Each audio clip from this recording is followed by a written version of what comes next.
अन्नदाता, पग पग पर है संग तुम्हारे अन्नदाता। लहू किसानों का बन के पसीना सींचता है धरती का सीना। मेहनत का तेरी हक दिलवाने, नई तकनीक नई खोज बताने। पशुधन को गुणवान बनाना, पौध सुरक्षा को सिखलाना, खेती के सब गुर समझाने, भारत का सरताज बनाने। आठों पहर है संग तुम्हारे अन्नदाता, अन्नदाता। नमस्कार, मैं हूं श्वेता भट्टाचार्य। आप सभी दर्शकों का अन्नदाता कार्यक्रम में स्वागत करती हूं। हर रोज की तरह कार्यक्रम में हम लेकर आते हैं खेती बाड़ी से जुड़ी हुई बहुत सी लाभकारी जानकारियां। तो चलिए सबसे पहले देखते हैं क्या है विशेष आपके लिए आज के कार्यक्रम में।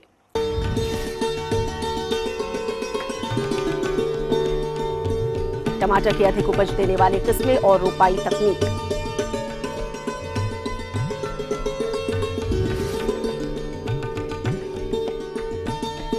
कागजी नींबू के बाग में फल फटने की समस्या और उसका नियंत्रण।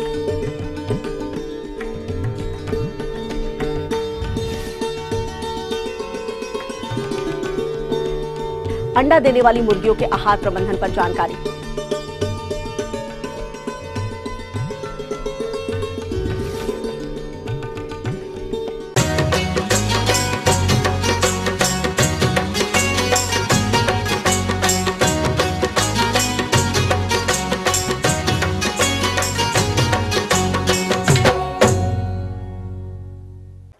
टमाटर की बाजार में मांग हमेशा ही बनी रहती है, जिसके चलते कृषक अब तीनों ही मौसम में इसकी खेती करने लगे हैं। तो जिन किसान भाइयों के यहाँ टमाटर की पौध रोपाई योग्य हो गई है, वो अभी इसकी रोपाई का कार्य कर सकते हैं। लेकिन इसकी रोपाई करते वक्त किन किन प्रबंधनों को करना जरूरी है, इसकी जानकारी के लिए मिलते हैं एक विषय विशेषज्ञ डॉक्टर संगीता से। देखिए किसान भाई, अभी हमारा जो है खरीफ का टमाटर आप ले सकते हैं।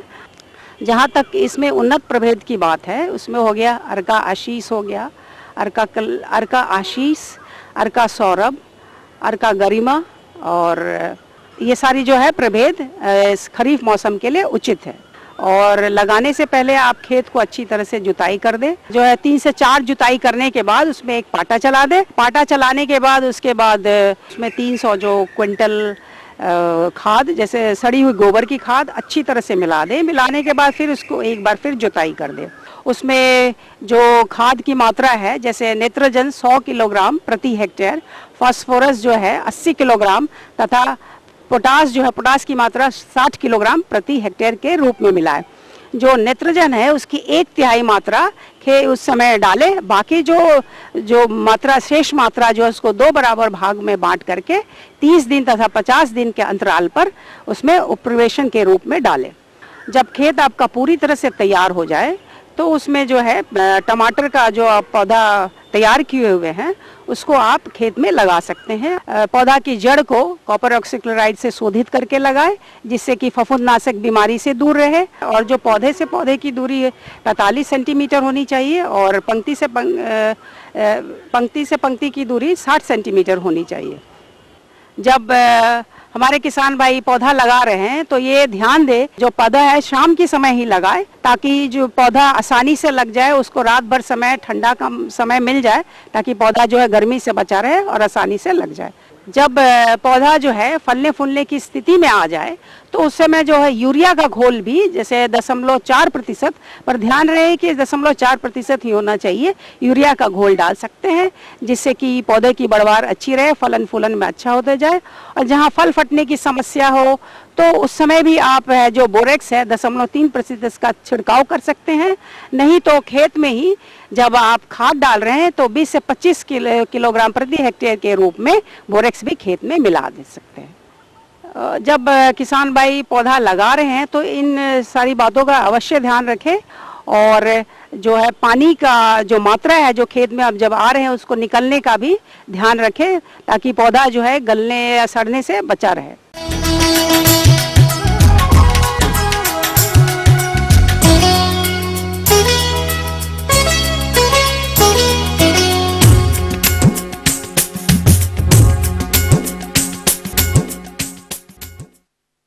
हमारे प्रदेश के जिन किसानों ने ग्वार की फसल गम हेतु लगाई है वो बुआई के अनुसार बढ़वार की भिन्न भिन्न अवस्थाओं की होगी, लेकिन इस समय फसल में समसामयिक कार्यों को करना जरूरी होता है, तभी फसल की अच्छी बढ़वार होगी और आगे चलकर अधिक उपज भी मिल पाएगी। तो वर्तमान में ग्वार की फसल में कौन कौन से कार्यों को करना आवश्यक है, जानते हैं।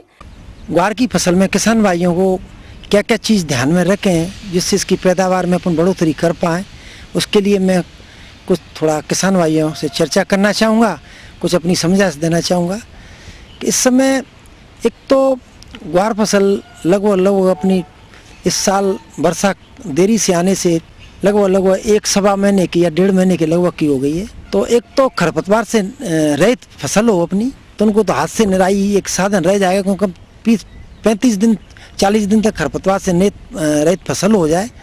इसके बाद में इसके प्रबंधन की बात आती है। इस चंबल और गालीर अंचल में बारिश का काफ़ी अंतराल हो गया है, तो फसल थोड़ा मुरझाने से लगी है। वैसे तो ये शुष्क दलहन की फसल है, लेकिन फिर भी लाइफ सेविंग इरिगेशन जीवन रक्षक सिंचाई के रूप में इस समय किसान भाइयों को मेरी समझाइश है कि इस समय फसल में कहीं कहीं फूल भी आ रहे हैं, फलियां भी बढ़ रही हैं। तो ऐसी स्थिति में पानी काफ़ी दिनों से गिरा नहीं है, दिन में तेज़ धूप पड़ रही है, तो किसान भाइयों को मेरी समझाइश है कि इस समय हल्की सी सिंचाई इसमें ग्वार की फसल में लगा दें। अब बात आती है इसकी और चीज़ों के प्रबंधन की, उसमें क्या ख्याल रखें कि इस समय बारिश का सीजन चल रहा है, कहीं बारिश ज़्यादा भी हो रही है, तो ग्वार एक शुष्क दलहन वाली फसल है, इसको ज़्यादा पानी की आवश्यकता नहीं होती है, जिसमें कि जिन खेतों में अगर पानी भरता है उसको तो ये सहन कर ही नहीं पाती है। तो किसान भाइयों से मेरी समझाइश ये है कि जहाँ पर पानी भरे उन खेतों में उचित जल निकास करके पानी तुरंत की तुरंत वहाँ से निकाल दें, जिससे ग्वार की फसल पर कोई विपरीत प्रभाव नहीं पड़ेगा। तो एक इसमें जैसे जैसे फसल बढ़ेगी इसमें कई कई माऊ का प्रकोप भी देखने को आता है, सफ़ेद मक्खी का भी प्रकोप देखने को आया हुआ है इसमें फसल में। वैसे तो कम लगती है, लेकिन जहाँ पे विपरीत परिस्थिति में लगें तो वहाँ अपने को 0.05 मतलब 2 लीटर पानी में 1 ml मेलाथियान दवा को डाल करके आप, या मेटासिस्टैक्स है उसको 1 लीटर पानी में 1 मिलीलीटर के हिसाब से घोल बना करके आप 1 हेक्टेयर में 5 से 6 लीटर पानी लगेगा डाल करके इन सब चीज़ों से निजात पा सकते हैं। और इन सब चीज़ों का अगर आप लोग ख्याल रखेंगे तो यही ग्वार के प्रबंधन में खास चीज़ थी जो मेरे को किसान भाइयों को बतानी थी। तो इन सब चीज़ों का आप लोग ख्याल रखें तो ग्वार की अच्छी फसल आएगी, पैदावार भी अच्छी होगी, आपको आर्थिक लाभ भी होगा। ये थी कुछ उपयोगी जानकारियां। अब लेते एक छोटा सा ब्रेक, जल्द लौटेंगे और कार्यक्रम में आगे है महत्वपूर्ण जानकारियां। बने रहिए हमारे साथ।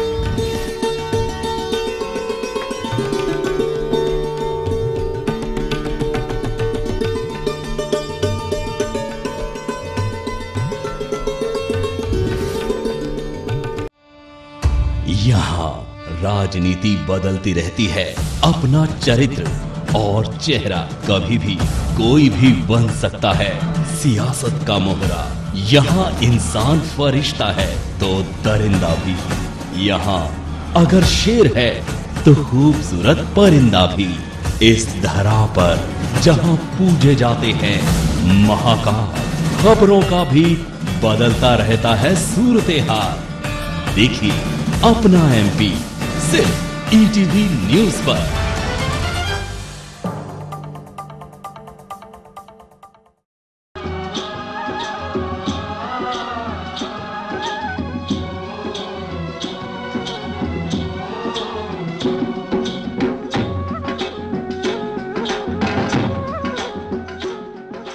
ब्रेक के बाद एक बार फिर से आप सभी दर्शकों का अन्नदाता कार्यक्रम में स्वागत है। बढ़ते हैं अगली प्रस्तुति की ओर।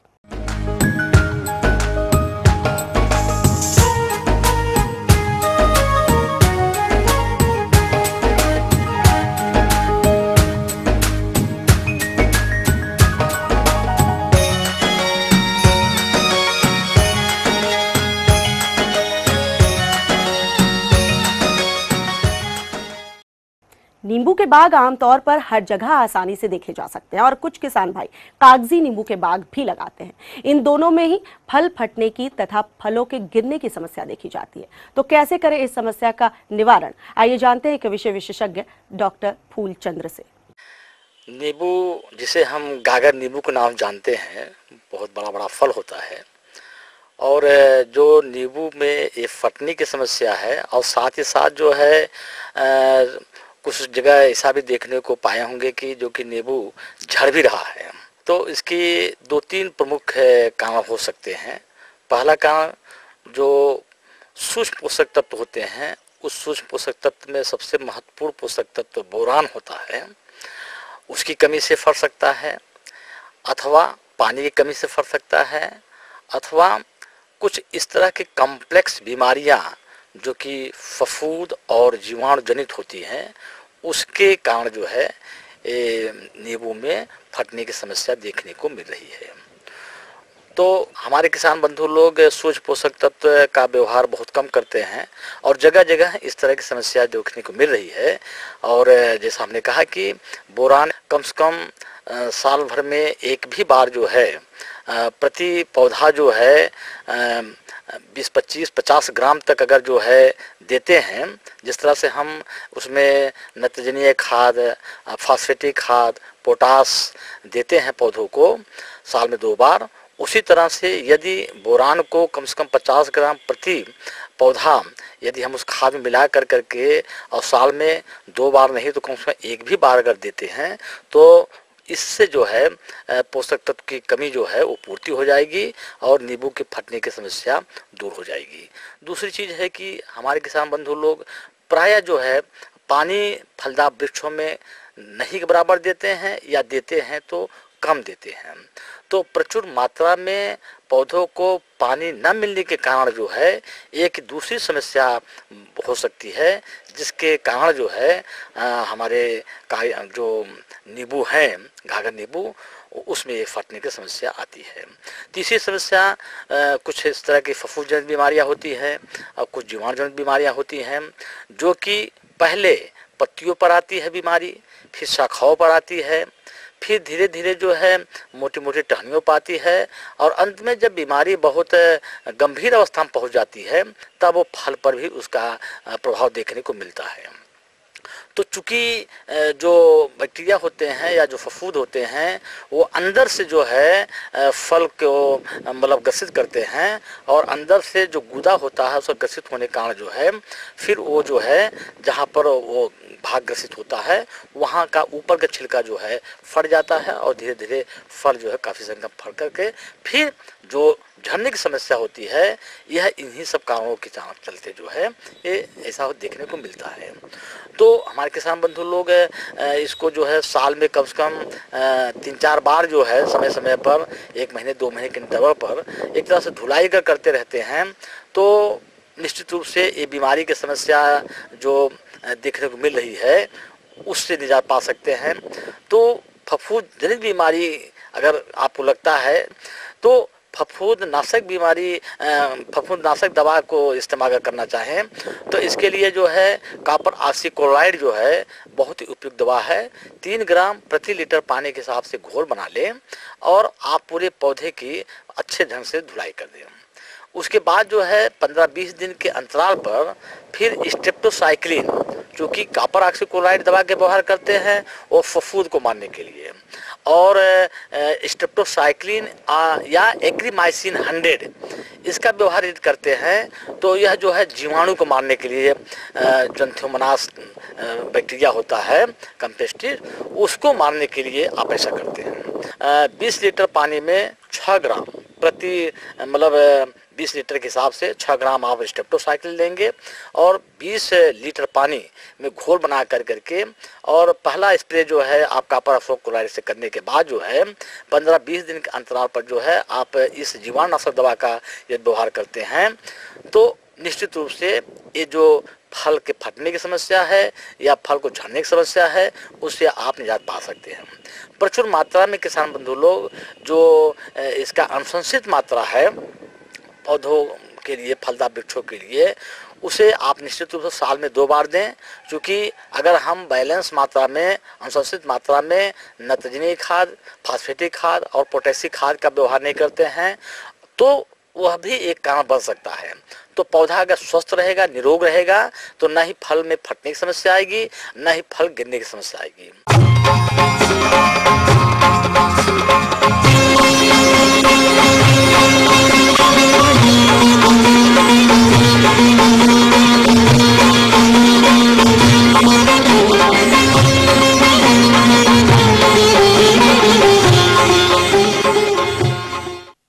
किसान भाइयों, अपने प्रदेश में पशुपालन का बड़ा ही महत्वपूर्ण स्थान है, लेकिन इन दुधारू पशुओं में विभिन्न प्रकार की समस्याएं भी आती रहती हैं। इन्हीं समस्याओं में से आज हम बात करेंगे पशुओं में दुग्ध ज्वर रोग के बारे में। तो क्या है इस रोग के कारक, लक्षण और निदान, आइए जानते हैं पशु वैज्ञानिक डॉक्टर SK शर्मा से। नाम तो इसका ज्वर है, लेकिन इसमें पशु को बुखार नहीं आता। मिल्क फीवर के नाम से इसे जाना जाता है और इसमें पशु को बुखार नहीं आता, अपितु जो शरीर का जो तापमान है वो सामान्य से कम हो जाता है। और इसका जो प्रमुख कारण है वो है पशु के आहार के अंदर कैल्शियम की कमी होना। और ये रोग मुख्य रूप से अधिक दूध उत्पादन देने वालों पशुओं के अंदर ज़्यादा देखने में आता है। इसका जो प्रमुख कारण वो ये है कि अधिक दूध उत्पादन देने वाले पशुओं के अंदर खासतौर से कैल्शियम और फास्फोरस की जो आवश्यकता है ये अधिक होती है। और जब पशु ताज़ा ब्याता है तो ताज़ा जो पशु जिसमें प्रसूति हुई है उन पशुओं के अंदर कैल्शियम की कमी जो है वो सामान्यतः देखने में आती है, क्योंकि कैल्शियम दूध के साथ भी स्त्रावित हो जाता है और पशु के रक्त के अंदर, पशु के शरीर के अंदर कैल्शियम की कमी हो जाती है। तो कैल्शियम की कमी होने पर शरीर में भी कई उपापचयी क्रियाएं होती हैं जिससे वो पूर्ति करने की कोशिश करता है। यदि पशु के आहार के अंदर कैल्शियम समुचित मात्रा में पशु की शारीरिक आवश्यकताओं के अनुसार नहीं है या पशु के उत्पादन की आवश्यकताओं के अनुसार नहीं है तो ऐसे पशुओं के शरीर के अंदर कैल्शियम की कमी हो जाती है। तो संकर पशुओं के अंदर, खास तौर से अधिक दूध देने वाले पशुओं के अंदर ये रोग प्रमुखता से देखा गया है। इस रोग के अंदर जो प्रमुख लक्षण है वो ये है कि ख़ास तौर से पशु अचानक रोगग्रस्त हो जाता है, अचानक बीमार हो जाता है, उसका दूध उत्पादन काफ़ी कम हो जाएगा, पशु एकदम खाना पीना बंद कर देगा, पशु नीचे बैठ जाएगा, निढाल हो जाएगा, सुस्त हो जाएगा और स्टर्नल रिकमेंसी में होगा, बैठा हुआ होगा, पेट की तरफ जो है वो देखता रहेगा और एकदम सुस्त लगेगा। पशुपालक भाइयों को लगेगा कि मेरा पशु बिल्कुल स्वस्थ था, एकदम हेल्दी था और अचानक ये उसको पशु को क्या हो गया। तो जैसे ही पशु के अंदर खास तौर से अधिक उत्पादन देने वाले ताज़ा जो पशु ब्याया हुआ हो, ऐसे पशु के अंदर जब हम लक्षण देखें कि इसके शारीरिक तापमान जो है वो काफ़ी कम हो गया है, दूध उत्पादन में गिरावट हुई है, पशु सुस्त हो गया है, निढाल हो गया है, पशु बैठ गया है, खड़ा नहीं हो पा रहा, तो और पशु का शरीर एकदम ठंडा पड़ गया है, तो तुरंत ही पशु चिकित्सक की सलाह लेकर पशु का जो है हमें उपचार करवाना चाहिए। तो उपचार करना ये पशु चिकित्सक का दायित्व है, वो अपने विवेक से और अपने ज्ञान और अनुभव से इस रोग का उपचार करेगा। परंतु पशुपालक भाई इस रोग की रोकथाम कर सकते हैं यदि वो पशु को खास तौर से जब पशु ज्ञापन हो, अंतिम अवस्था की लास्ट स्टेज ऑफ प्रेगनेंसी में हो, अंतिम अवस्था की गर्भकाल में हो, अथवा तुरंत ताज़ा ब्याया हुआ पशु हो जो अधिक दूध देता हो, तो ऐसे पशु के आहार में कैल्शियम जो तत्व है उसका समावेश करके हम उसकी कैल्शियम की ज़रूरत को पूर्ण कर सकते हैं। इसके अलावा खनिज लवण मिश्रण, मिनरल मिक्सचर जो फीडिंग है, सप्लीमेंट करें हम उसकी डाइट को, उसके आहार को खनिज लवण मिश्रण से सप्लीमेंट करें, पूरक आहार दें, उसे कैल्शियम के रूप में पूरक आहार दें, तो हम पशुओं के अंदर इस रोग की रोकथाम कर सकते हैं। इसके अलावा ये भी हमें थोड़ा सा ध्यान रखना चाहिए कि ताज़ा जो पशु अगर अभी ब्याया हुआ है तो उसका एक साथ ज़्यादा दूध नहीं निकालें, उसे पशुओं को दिन में 3 बार दोहें, सवेरे, दोपहर और शाम को। तो इससे क्या होगा कि शरीर से एक साथ कैल्शियम ड्रेन आउट नहीं होगा और वो शरीर में रहेगा और पशु को निरंतर कैल्शियम और फास्फोरस का जो पूरक आहार है वो पशु को मिलता रहे, तो पशु को मिल्क फीवर से हम पशु का जो है बचाव कर पाएंगे। और ताज़ा जो रिसेंटली जो पार्चुरेटेड एनिमल है, जो अभी जिसने बच्चे को जन्म दिया है, ऐसे पशुओं के अंदर शरीर की जो है वो नेगेटिव एनर्जी बैलेंस में नहीं चला जाए, इस चीज़ का भी हमें ध्यान रखना होगा। उसके दुग्ध उत्पादन की आवश्यकताओं को सिर्फ हम नियमित आहार से पूर्ण नहीं कर सकते, क्योंकि उस नियमित आहार के अंदर जो विभिन्न पोषक तत्व हैं, चाहे वो प्रोटीन हो, कार्बोहाइड्रेट हो, विटामिन्स हो, मिनरल्स हो, ये जो सारी चीज़ें हैं ये एक निश्चित मात्रा के अंदर ही होती है और उसकी अतिरिक्त आवश्यकताएं होती हैं, ख़ास तौर से खनिज लवण की, विटामिन्स की। इन अतिरिक्त मिनरल्स और विटामिन्स और विशेषकर कैल्शियम और फास्फोरस की आवश्यकताओं की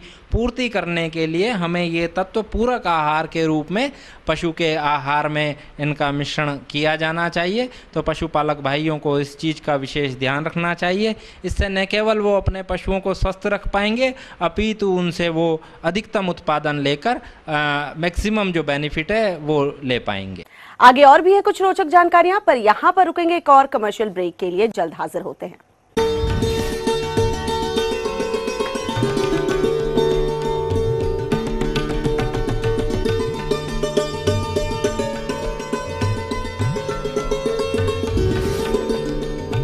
देश के किसी भी कोने में होने वाले चुनाव, क्या यार, दिन भर वही घिसी पिटी चीजें। इसमें न्यूज थी, एंटरटेनमेंट कहाँ था? बासी हो गया बॉस, पका डाला।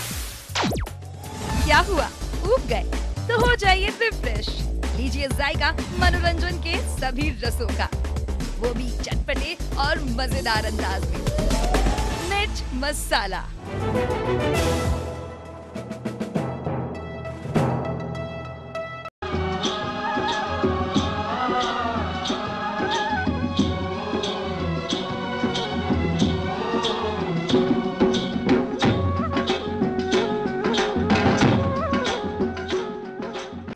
ब्रेक के बाद एक बार फिर से आप सभी दर्शकों का स्वागत है। चलिए अब रुख करते हैं अगली कड़ी की ओर।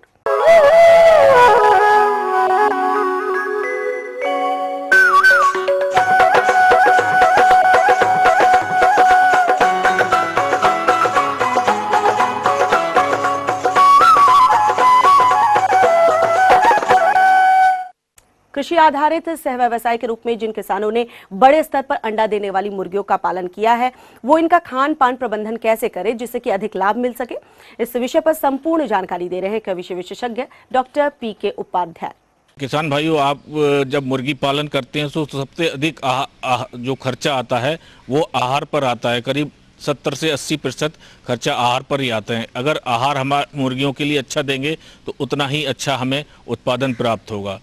तो मुर्गियों को हम उनकी आवश्यकता अनुसार कई प्रकार से आहार देते हैं। जैसे हम शुरुआत में चिक राशन देते हैं, उसके बाद हम ब्रॉयलर राशन देते हैं, उसके बाद गिरोवर राशन देते हैं, फिर फिनिशर राशन देते हैं। तो जो चिक आहार है इसको हम 0 से 8 सप्ताह की उम्र के बच्चों को चिक आहार देते हैं। इसमें जो प्रोटीन की मात्रा है वो 22% रहनी चाहिए और जो हमारी ऊर्जा है वो 28 किलो कैलोरी प्रति किलो दाने में रहनी चाहिए। इस तरह से इसका आहार तैयार बाजार में मिलते हैं, तैयार हुए आते हैं, अलग अलग नाम से आते हैं। दूसरी बात आती है चिक आहार के साथ साथ आपका जो राशन आता है, जो गिरोवर राशन है, इसको हम 9 सप्ताह से लेके 15 सप्ताह की उम्र तक के बच्चों को देते हैं जब बढ़वार होती है। इसमें जो प्रोटीन की मात्रा है 16% प्रोटीन रखते हैं और इसमें 2700 किलो कैलोरी प्रति किलोग्राम दाने पर बनाते हैं। गिरोवर राशन के बाद आता है फिनिशर राशन। उसमें जो फिनिशर राशन में हम प्रोटीन की मात्रा रखते हैं आपकी 18% और जो किलो कैलोरी है जिसमें ऊर्जा की मात्रा है वो आपकी 2600 किलो कैलोरी प्रति किलोग्राम दाने पर रखते हैं। तो इस प्रकार से ये दाने जो भी दाने हैं अलग अलग उम्र के बच्चों पर देते हैं। जैसे हमने बताया था जो फिनिशर राशन है वो 16 सप्ताह से लेके और जब तक जो अंडे देने वाली मुर्गी हैं जब तक अंडा उत्पादन बंद नहीं कर देती हैं उस समय तक हम ये फिनिशर राशन देते हैं। तो इस तरह से ये जो राशन है इसमें राशन में साथ ही साथ ये भी ध्यान रखना पड़ता है कि जो भी हमारे एंटीबायोटिक्स हैं यानी कि प्रतिजैविक दवाइयां हैं उनको भी इसमें मिलाना पड़ता है जिससे उनकी बढ़वार पर कोई बढ़वार अच्छा होता रहे और उत्पादन भी अच्छा होता रहे। साथ ही साथ जो कुछ फीड एडिटिव्स हैं उनको भी इन मिलाना पड़ता है। जो आहार खिलाते हैं हम इसका विशेष रूप से ये ध्यान रखते हैं जो आहार देने वाले बर्तन हैं फीडर जिसको बोलते हैं उसमें ही डालते हैं। लेकिन दाना डालते समय इस बात का विशेष ध्यान रखते हैं क्योंकि जो फीडर है उसको हम पूरा नहीं भरते, 1/3 भाग उसको भरते हैं क्योंकि जब होता क्या है, जो मुर्गियां हैं इसको दाने को जो खाती हैं तो उससे दाना ज़्यादा खाती कम है, गिराती ज़्यादा है, जिससे कि दाने की बर्बादी रहती है। साथ ही साथ पानी वाली जो व्यवस्था बनानी पड़ती है, पानी मुर्गियों को हर समय स्वच्छ जल देना चाहिए और साफ देना चाहिए। इस प्रकार ये आहार संबंधी जो भी छोटी छोटी बातें हैं आप ध्यान रखेंगे तो आप किसान भाइयों इससे मुर्गी पालन से अधिक लाभ प्राप्त कर सकेंगे।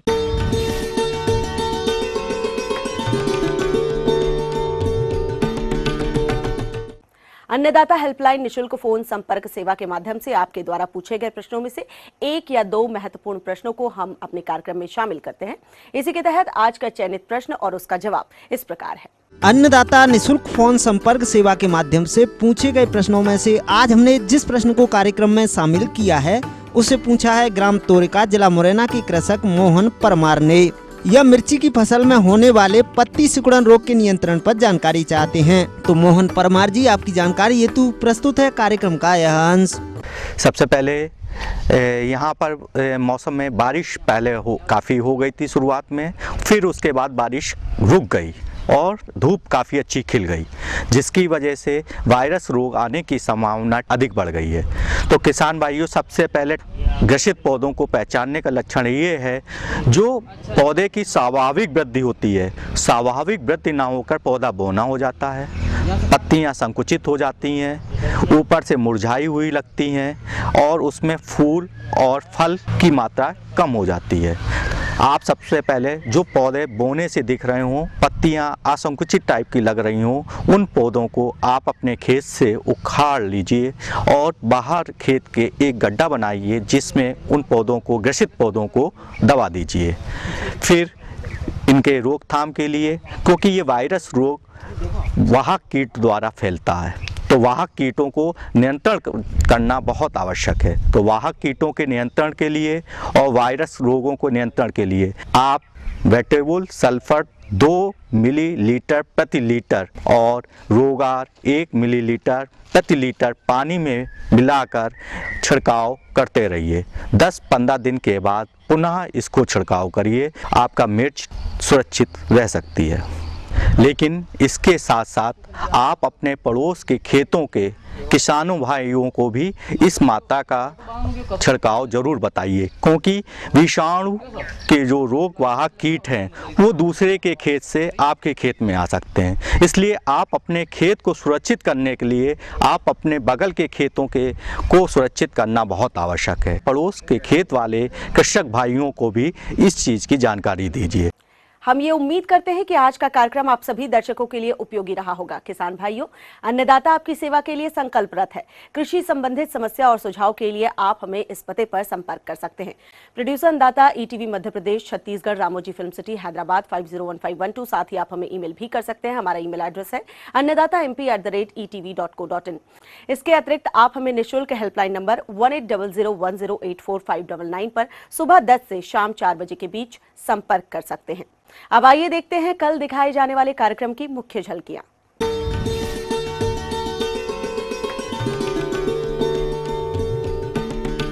सोयाबीन की फसल में पौधे संरक्षण उपाय।